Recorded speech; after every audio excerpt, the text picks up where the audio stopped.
Nous allons lire dans le livre de Luc.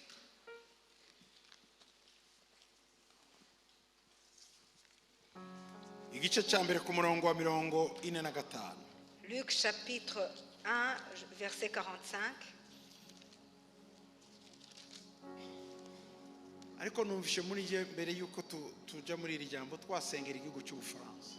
J'ai senti en moi qu'avant que nous entrions dans la parole, nous devions prier pour le pays de la France.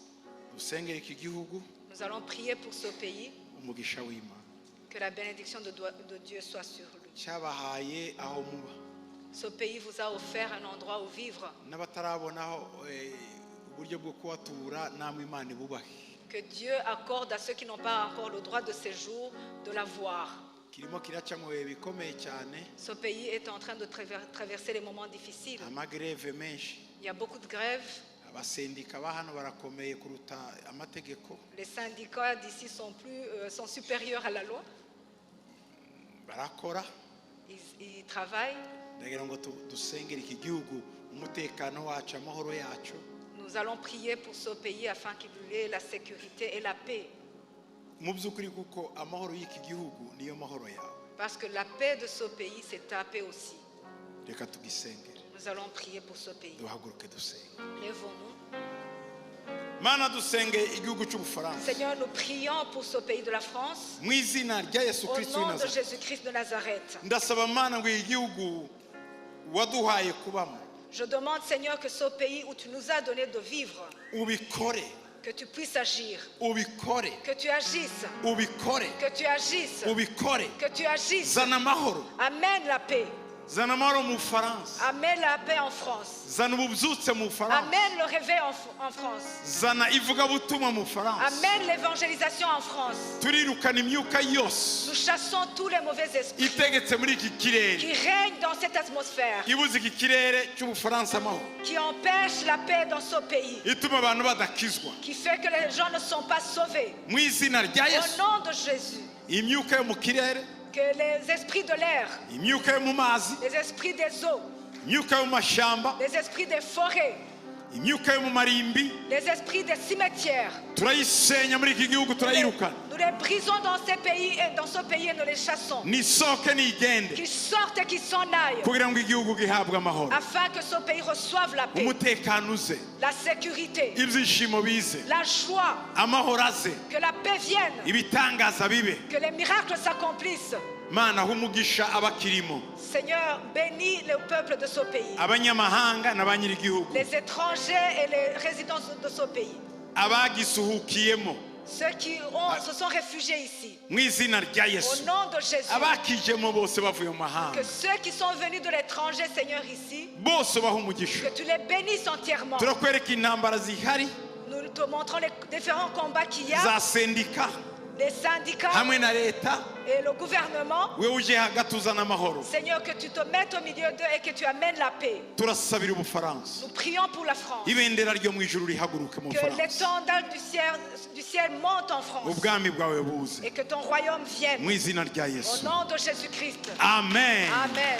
Amen. Amen. Alléluia. Alléluia. Vous pouvez vous asseoir, que Dieu vous bénisse. Nous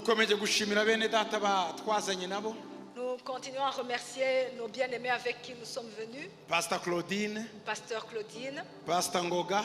Pasteur Ngoga. Évangéliste Ngoga. Évangéliste Ngoga. Évangéliste Kosi. Évangéliste Kosi. Évangéliste Deborah. Évangéliste Deborah. Évangéliste Zaina nawe yahagaze. Et j'ai vu évangéliste Zaina. Vous pouvez vous lever afin qu'on vous voit. nawe yahageze uyu munsi avuye mu Rwanda yaje mu giterane cy'umugoroba. Turarangiza uyu munsi ejo uwongera usubire Imana igomba. Murabona ukuntu abantu bava kure bakaza gushaka Imana. Vous voyez comment les gens viennent de loin pour venir chercher Dieu. Ariko bari aha ngaha mu dukioske hariya banze kuza. Mais ceux qui sont dans les petits kiosques là-bas ont refusé de venir ici. Dufite abantu banze kuza. Il y a des gens qui ont refusé de venir. Mais regardez les gens qui viennent de loin. Jésus a dit, il a dit aux enfants d'Israël, je suis vraiment triste. Les choses qui sont en train de s'accomplir, ce n'est pas étonnant. Du temps du prophète Élisée, il y avait plusieurs lépreux en Israël. ngo ariko ngo umunyabibembe wo muri Siriya niwe waje akabwira Elisha batinkiza agakira ariko abandi bose babonaga Elisha ari umuntu usanzwe ntibagira icyo bahakura. Mais le lépreux qui était en Syrie, il est venu vers Élisée pour lui demander la guérison. Mais les lépreux d'Israël qui étaient là n'ont jamais demandé la guérison à Élisée. Ils le prenaient pour quelqu'un d'ordinaire. Et il a dit encore,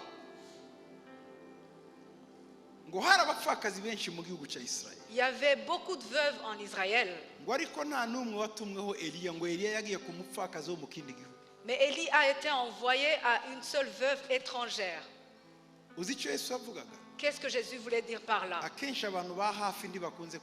Souvent, les gens qui sont tout près ne veulent pas répondre à l'appel.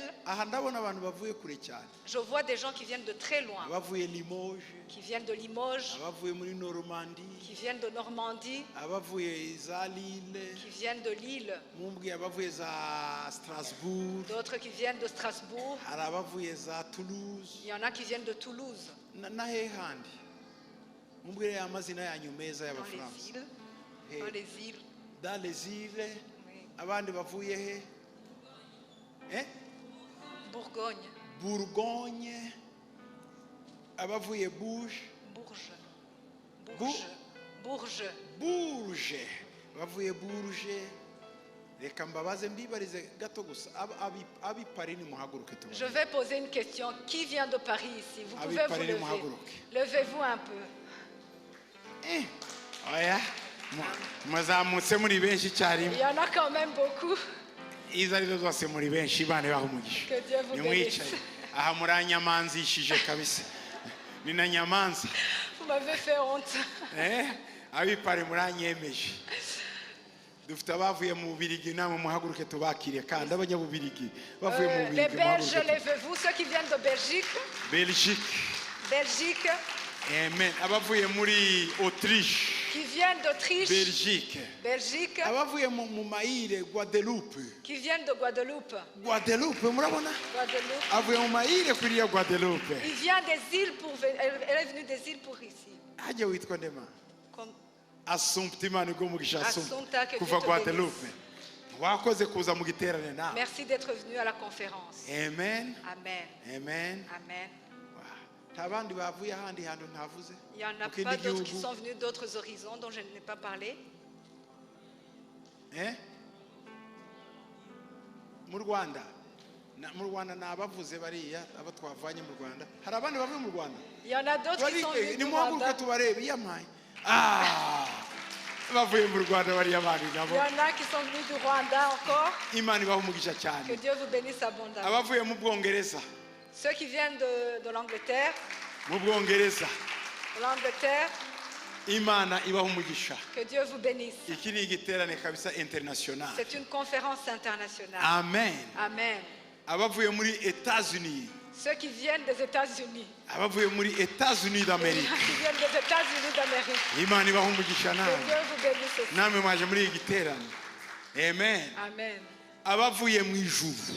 Que ceux qui viennent du ciel. Nabo mubakomera amashi baje ari benshi cyane. Abavuye mu ijuru bari hano nabo baje. Je vais applaudir ceux qui viennent du ciel. Amen. Amen. Amen. Amen. Murumva rero ko ari igiterane cyahuje abo mu isi nabo mu ijuru. C'est une conférence qui a fait rencontrer ceux du ciel et ceux de la terre. Turasoma nkuko twabivuze Luka igice cya mbere. Luc chapitre 1. Turahera ku murongo wa 37 hanyuma tuje kuri 45. Nous allons lire le verset 37 et nous allons lire le verset 45. Luka rimwe. Luc chapitre 1. 37. Hanyuma turasimbuka tuje kuri 45. Et nous allons directement au verset 45. Amen. Amen. Abafite za Bibiliya. Ceux qui possèdent la Bible. Dusubiremo. Nous allons répéter. Vuga ngo. Dis ceci. Kuko. Car. Nta jambo Imana ivuga. Il n'y a aucune parole que Dieu dit qui ne s'accomplit point. Amen. Amen. Kuko. Car il y a une parole que Dieu dit qui ne s'accomplit. Amen. Amen. Car il n'y a aucune parole que Dieu dit qui ne s'accomplit. Applaudissons Jésus. Ni Luka igice cya kangahe? C'est Luc chapitre 1. Rimwe ku murongo wa 37. Ugende urifate mu mutwe aba ari ryonyine basi wibuka mu majambo yose. Kuko ari nta jambo Imana ivuga ngo rihere. Retiens seulement son verset, Luc chapitre 1 verset 37, car rien n'est impossible à Dieu dans la version française. En fait, igifaransa bo baravuga ngo car rien n'est impossible à Dieu. Rien n'est impossible à Dieu. Bangugenekereza mu kirundi cyangwa ikinyarwanda bavuga ngo kuko nta kinanira Imana. Aha bavuze ngo nta kinanira Imana. Aha muri version yanyu bavuze ngo nta jambo rihere. Nta jambo Imana ivuga ngo rihere. Il n'y a aucune parole que Dieu dit qui ne s'accomplit. Ni rihe ryiza hagati y'igifaransa ni Quelle est la bonne version entre le français et le Kinyarwanda? Ni igifaransa ni Kinyarwanda. OK, hari ufite Kirundi? Est-ce que quelqu'un a la Bible en Kirundi ici, en version Kirundi? Version Kirundi? OK, dusomere mu Kirundi.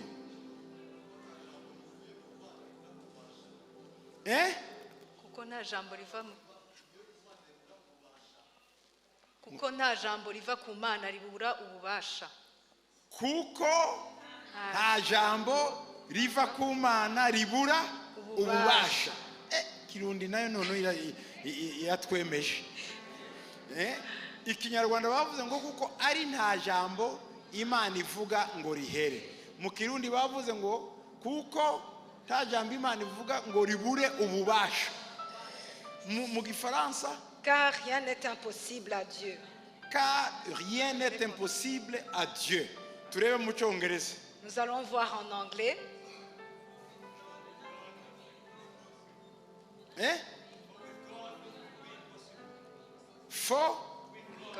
For with God nothing will be impossible. Ngawe reka ndisome mu Kigiriki aho bakuye Bibiliya ya Nouveau Testament. Come here. Ngwino. Nje nzajya soma usobanura. Hoti. For. Ouk. Not. Adinatesei. Will be impossible. Para. With.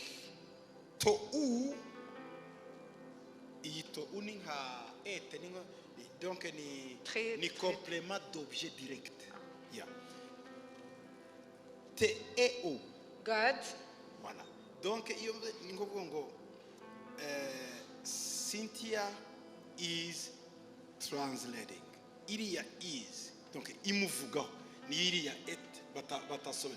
Ngo biri kumana. C'est comme si je disais Cynthia est avec. Mwumvereze kadusubire hejuru. Hoti. For. Ouko. Not. Adinatesei. Will be impossible. Para. With. Tou. T-O-U. God.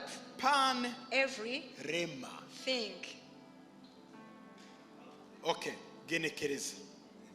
For not will be impossible with God everything. Unva ko bicurana. Ngo with God nothing is impossible. Niko ikigiriki kivu. No kuvuga ngo ya Bibiliya yawe y'Icyongereza. Sibyo? Yisubiremo numva. Which version do you have? Okay, For with God nothing will be impossible. Urumva ko iri muri fitir. Good. Kandebe bayidefinishe muyihenane. Ubundi will be impossible iyi ni verbe. Okay.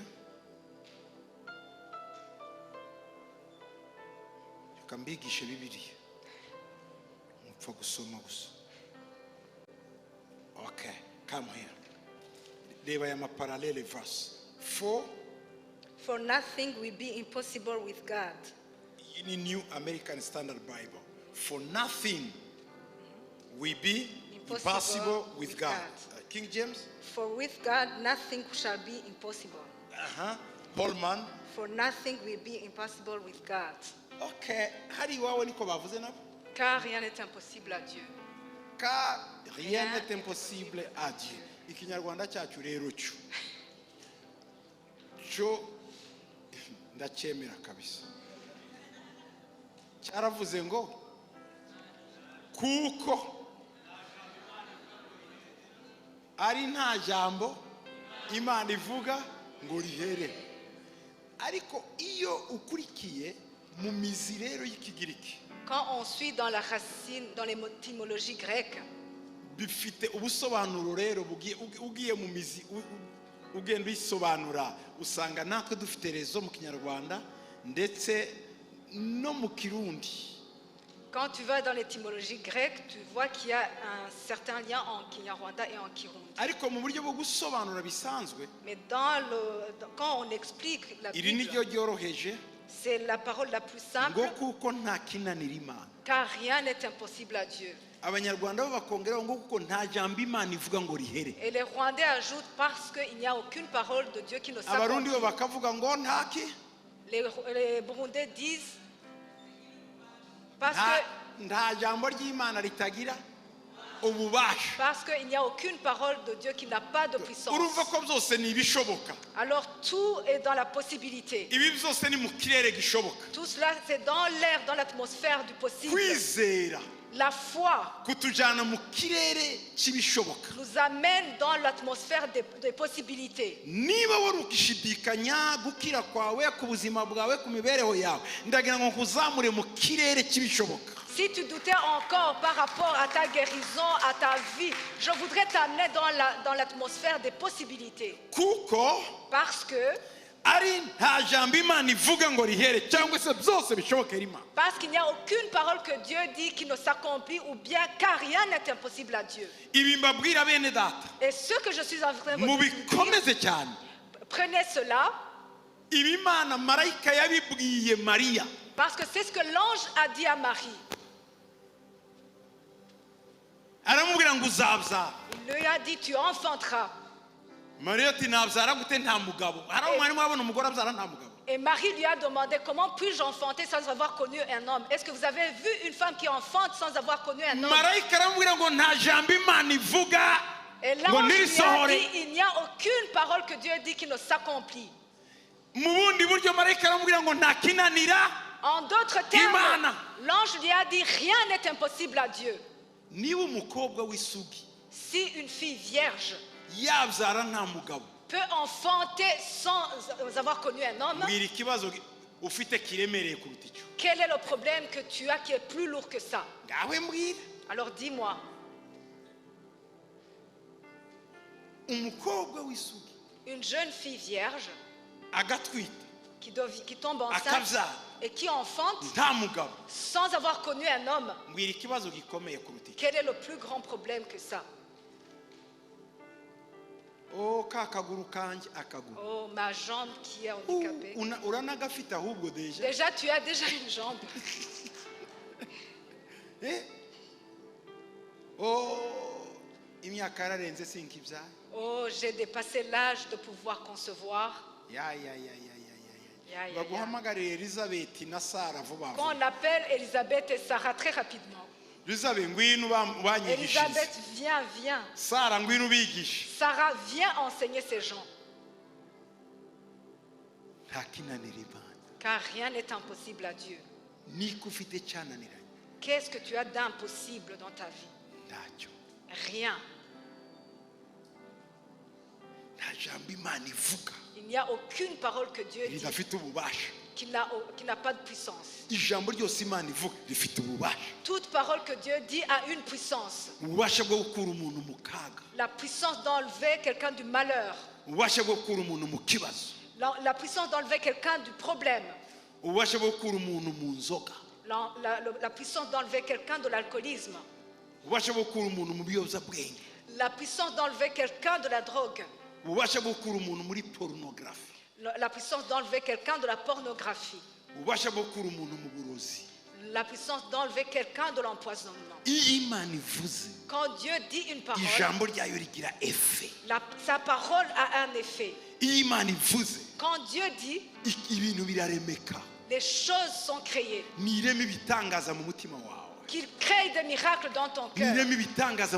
Qu'il crée des miracles dans ta vie. Qu'il crée des miracles dans tes pensées. Commence à recevoir avant d'avoir vu. Commence à recevoir avant d'avoir vu. Alléluia. Alléluia. Reçois au nom de Jésus. Reçois au nom de Jésus. Reçois au nom de Jésus. Reçois cela au nom de Jésus. Amen. Amen. Au verset 45.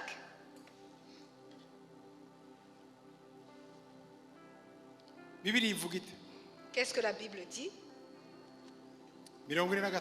Verset 45. Hahirwa nde uwizeye kuko ibyo yabwiwe n'umwami Imana bizagira gute Heureux celle qui a cru parce que les choses qui lui ont été dites de la part du Seigneur auront leur accomplissement. Ce que Dieu a déjà dit, si tu y crois, tu es heureux. Si tu y crois, tu es heureux. Parce que cela va s'accomplir.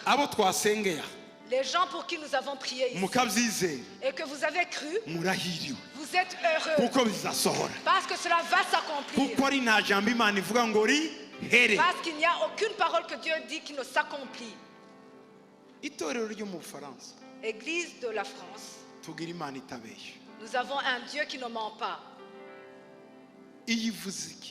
Lorsqu'il dit quelque chose, il l'accomplit.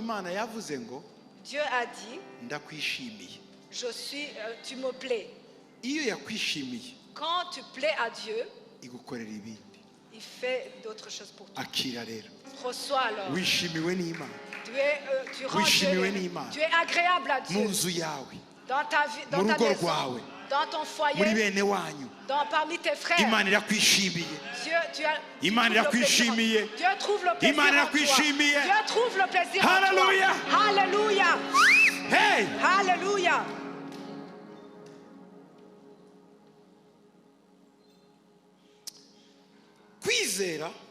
La foi,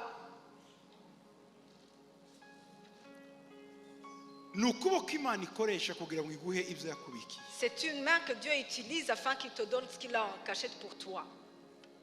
Je peux donner à Pasteur Ernest ce téléphone parce que j'ai une main. Quand tu as la foi, Dieu étend sa main et te donne. Si tu crois, tout ce qui a été difficile à laisser pour toi, cela va partir. Amen. Amen. Si tu crois, tout ce pourquoi tu as créé, ça fait longtemps, Dieu va l'accomplir. Si tu crois, tes faiblesses vont devenir la force. Si tu crois, le problème de maladie avec lequel tu viens de durer va partir. Dieu ne te demande pas d'attendre pour que tu guérisses. Non. Il te dit, crois que tu es guéri. Dieu ne te dit pas, attends de voir le fiancé qui se tient à côté de toi. Dieu te dit de commencer à rendre grâce parce que le fiancé est là. Dieu dit, c'est ce qu'il dit ici. Ne dis pas, j'ai besoin de voir mon enfant devenir intelligent. Commence à voir ton enfant comme quelqu'un qui a réussi partout et qui est devenu le plus intelligent. En fait, la foi regarde ici tout près.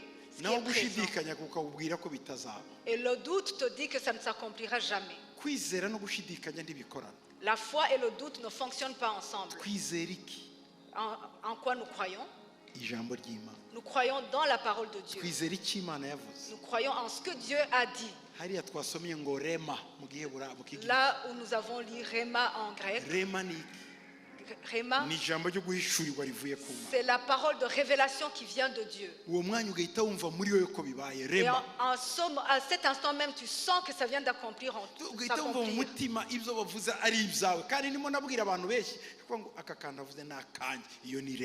Tu sens dans ton cœur que ce que je viens de dire, c'est pour toi. Même si je suis en train de m'adresser au grand public, mais tu sens que c'est pour toi. C'est ça le Rema. On peut appeler 10 personnes qui souffrent de la jambe.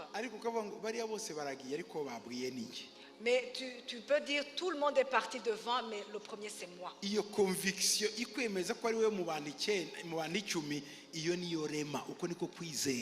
La conviction qui te fait croire que c'est toi qui as été choisi parmi les 10, c'est ça le Rema et c'est ça qui amène la foi. Quand tu reçois cela, tu es guéri. Quand tu reçois cela, tu vois des miracles. Gloire à Jésus. Gloire à Jésus.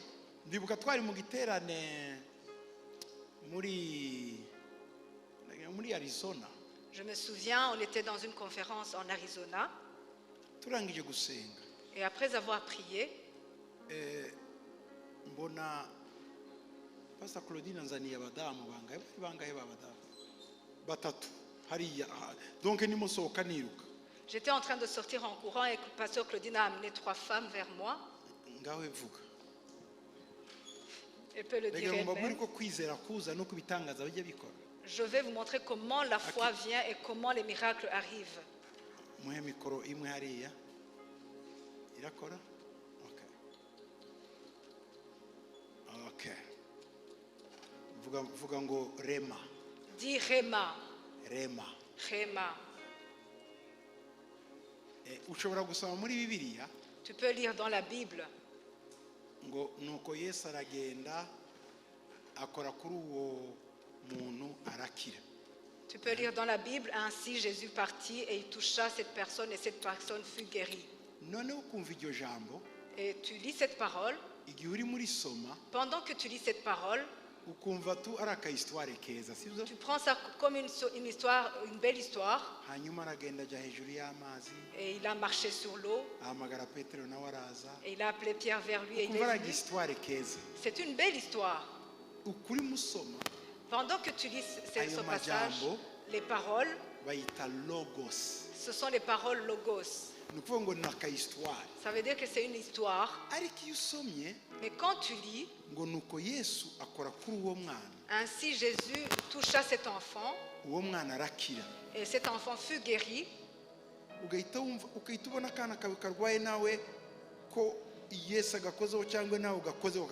Et tu vois comme si Jésus touche ton jeune enfant qui est malade ou que toi tu l'as touché et il devient guéri. Et tu vas toucher ton enfant et l'enfant guérit. Qu'est-ce que cela signifie? La personne qui lisait les versets bibliques comme une histoire, la Bible pour lui était logos.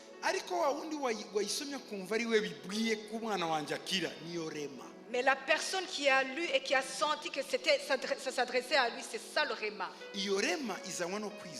Le Rema vient par la foi.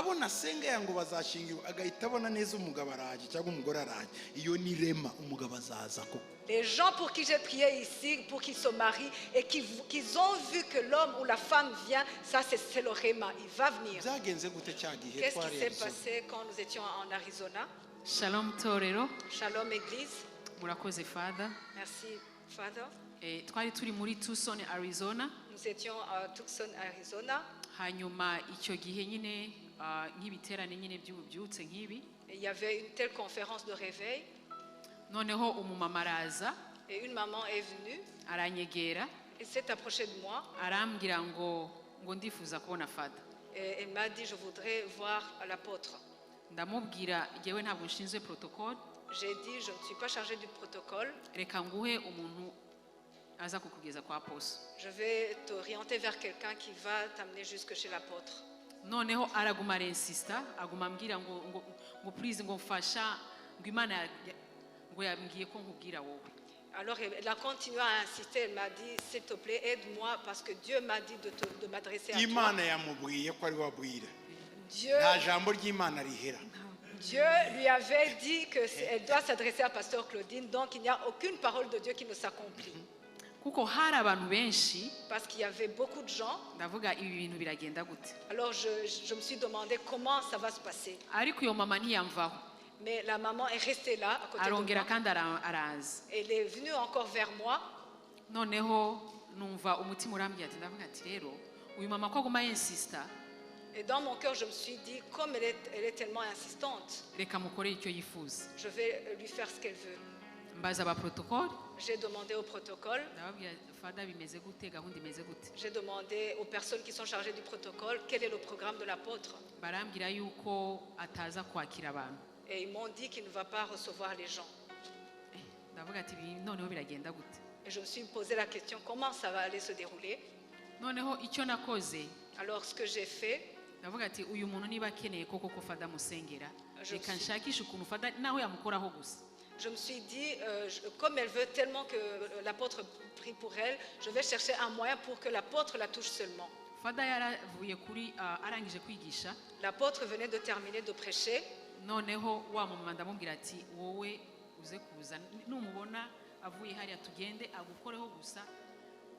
Et je lui ai dit, j'ai dit, quand il va quitter l'estrade, quand l'apôtre va quitter l'estrade, viens, passe devant lui seulement, qu'il te touche seulement, et ce que Dieu t'a dit va s'accomplir. Cette maman venait de passer 8 ans. À chaque fois, elle avait des fausses couches. Elle tombait enceinte, elle avait des fausses couches. Elle avait eu comme 6 fausses couches. Et pendant qu'on était en train de causer, il y a eu 2 autres mamans qui sont venues vers nous. Elles m'ont dit toutes les deux, nous avons le même problème qu'elle. Il y en a une qui venait de passer 13 ans sans concevoir. Et l'autre venait de faire presque 10 ans sans avoir conçu. Alors je les ai prises toutes les 3. Et pendant que l'apôtre quittait l'estrade, nous sommes partis toutes les 4.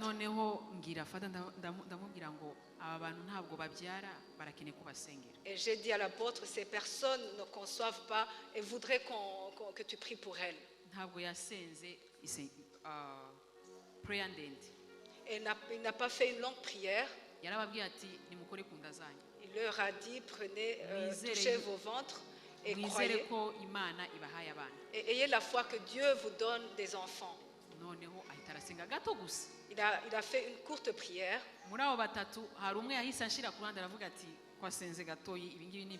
Parmi les 3, il y en a une qui m'a mise à côté, qui m'a dit, mais pourquoi il a fait une telle prière, une telle courte prière?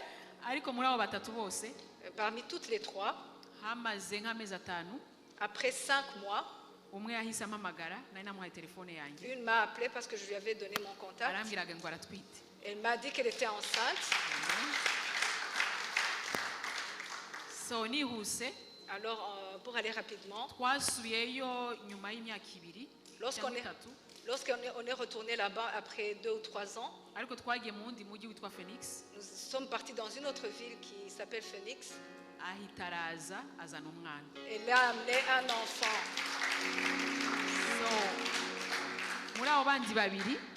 Les 2 autres qui restent, elles sont devenues amies toutes les 3. Aujourd'hui, elles ont toutes les 3 des enfants. Amen. Amen. Il n'y a aucune parole que Dieu dit qui ne s'accomplit. Et heureux celui qui croit sans avoir vu. Parce que ce qui lui a été dit de la part du Seigneur auront. Les femmes ont conçu. les hommes se marient. ivugabutumwa rikavugwa, L'évangélisation continue. abantu bagakira indwara, Les gens sont guéris de leur maladie. kanseri zikava mu bantu, Les cancers quittent les gens. za sida zikagenda, Le sida indwara part. zitandukanye zikagenda. Différentes maladies s'enfuient. n'uyu mwanya mbabwiye, Et même en cet instant, je suis en train de nabonye vous ukuboko parler. kw'Imana kurimo gukora, J'ai vu la main de Dieu en train d'agir. nabonye ukuboko kw'Imana kurimo J'ai gukora. vu la main de Dieu en train d'agir. Niyo mpamvu natangiye kubasengera mbere, C'est pour cela que j'ai d'abord prié pour vous. nageze aho imbere Je suis arrivé ici. mbona devant. ukuboko guhagaze, J'ai vu une main qui se tenait. ndavuga nibaze J'ai dit qu'ils viennent. Imana ibakoreho mbone kuvuga ibyanjye. Que Dieu puisse les toucher avant que je ne parle. Rero habwa mu izina rya Alors Yesu, reçois au nom de Jésus. korwaho mu izina rya Yesu. Sois touché au nom de Jésus. igitangaza utaboneye ahandi ugikuye i Paris. Les miracles que tu n'as pas trouvés ailleurs. Haleluya. Alléluia. igitangaza wategereje igihe kirekire Le miracle que tu as attendu depuis gisohora i longtemps Paris muri uyu mugoroba. vient de s'accomplir à Paris cette soirée. ibyo wategereje biva ku Mana Ce que tu as attendu de Dieu birabaye mu izina rya Yesu. vient de s'accomplir au nom de dufite Jésus. Imana ikora, Nous avons un Dieu qui dufite agit, Imana isubiza, un Dieu qui dufite répond, Imana yumva, un Dieu qui entend, dufite Imana ihindura amateka, un Dieu qui change l'histoire, dufite Imana yizerwa. un Dieu en qui nous pouvons croire. Murahiriwe, Vous êtes heureux, murahiriwe vous êtes heureux kuko mwizeye parce que vous avez cru ibyo Imana yababwiye que ce que Dieu vous a dit bigiye gusohora byose. va s'accomplir entièrement.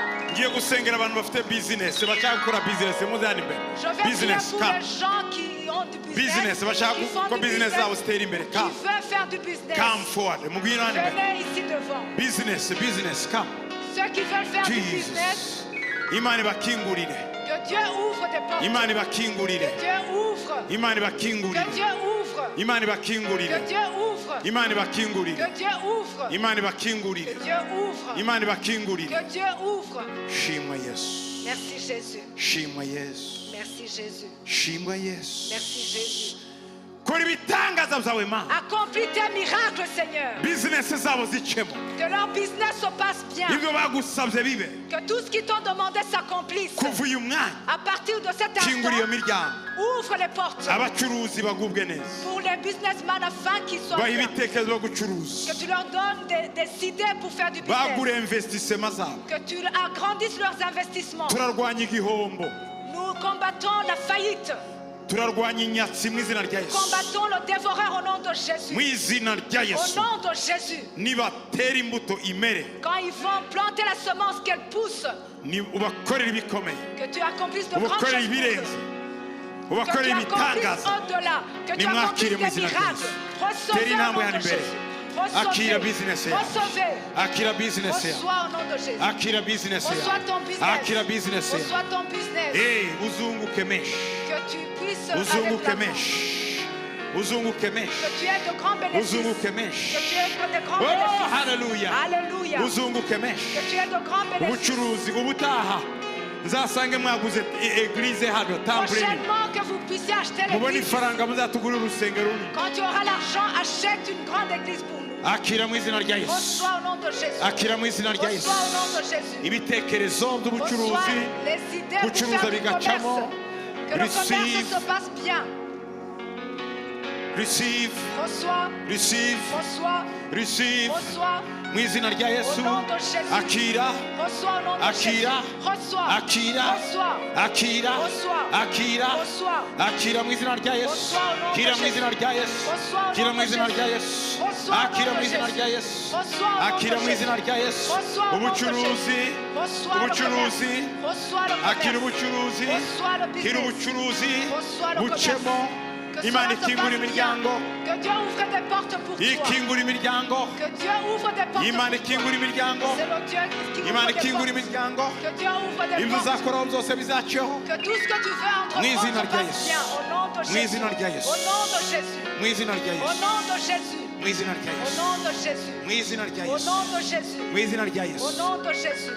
Ndabasabira kuba miliyoneri, Je demande l'onction Ndabasabira kuba de millionnaire. millionnaire. Que vous deveniez des ndabasabira kuba millionnaires. miliyoneri, Que vous deveniez des ndabasabira kuba millionnaires. miliyoneri, Que vous deveniez ndabasabira kuba des millionnaires. millionnaire. Que vous deveniez des Mu izina rya millionnaires. Yesu. Au nom de mu Jésus. izina rya Yesu. Au nom de Receive. Jésus. Jesus, Jesus, Jesus.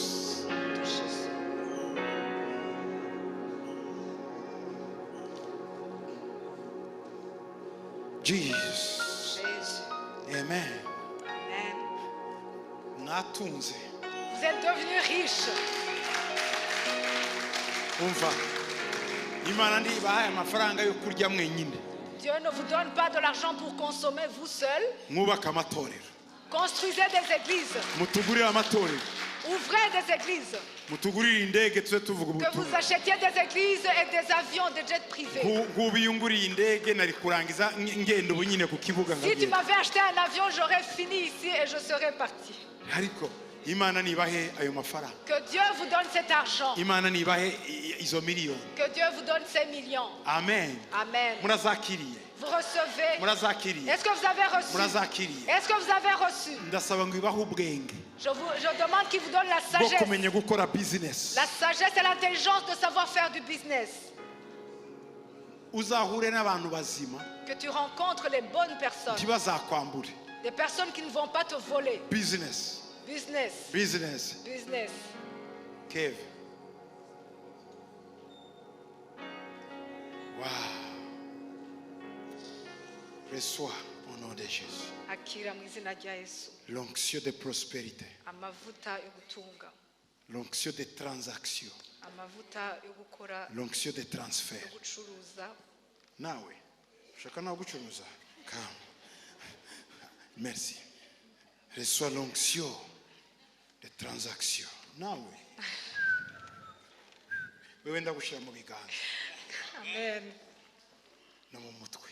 Imana iguhemeshe. Amen, amen. Ko ndabizi wewe no yabona uzamba. Hari abandi tuzaherukanira ariko we nazanyi. Namwe muzamaho. Je sais que elle, si elle reçoit ça, elle va me donner une partie. Amen.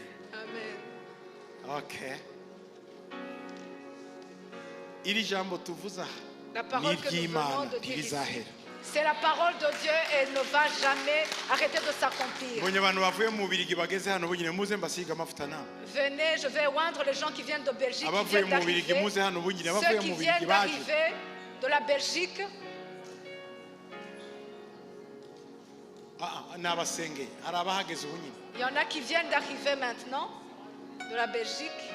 Abavuye mu Buholande muri Belgique kama. Les gens qui viennent de la Hollande et de la Belgique et qui viennent d'arriver, venez par ici. Jesus. Ko wakererewe mwana wari mu kazi. Okay. Zamura amaboko. Ndagusiga amavuta. Je vais te oindre. Ibyo uzakora byose. Que tout ce que tu vas Nasengeye entreprendre. abandi abagabo akira nawe umugabo. Akira n'ifaranga. Reçois l'argent. Business zizacemo. Que ton business se passe bien. Urashaka ikifaranga umugabo. Tu veux de l'argent? Nicyo uburwayi. N'abasengeye. Wari hanze Imana iguha umugisha. Et viens pour l'onction de ceux qui sont malades.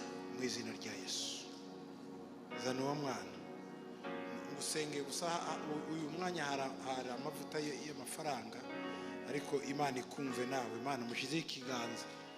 Umuhe faranga. Muhe izina rya Yesu. Ushitse ubunyine kuva Bruxelles. Okay. Ufite umugore. Imana iguhe umugore mwiza. Que Dieu te donne une belle femme. Imana iguhe ubutunzi. Que Dieu te donne la Mu izina richesse. rya Yesu. Au nom de Jésus.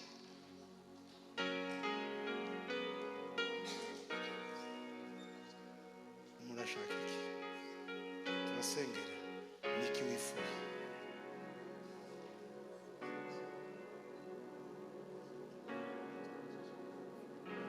Muri bashasha ngaha muri France.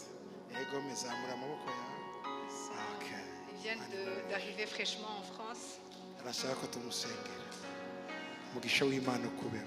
Que la bénédiction de Dieu soit sur Mugisha toi. w'Imana ukubeho. Que la bénédiction de Dieu soit Imana sur iguhe toi. umugisha. Que Dieu te bénisse. Amen. Murakoze cyane. Merci beaucoup. Umugisha wawe Tanga nta mubabaro ubamo.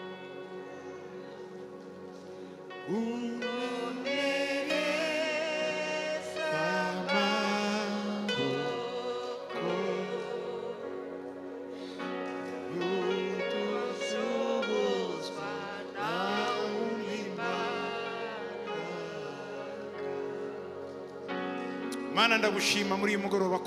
Seigneur, je te rends grâce en cette soirée parce que tu as été avec nous.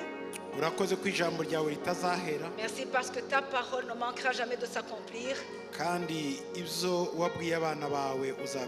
Et que tout ce que tu as dit à tes enfants, tu vas l'accomplir. Merci parce que nous avons terminé en paix. Que ton Saint-Esprit continue à nous guider et que tu puisses nous faire du bien. Au nom de Jésus. Amen. Amen.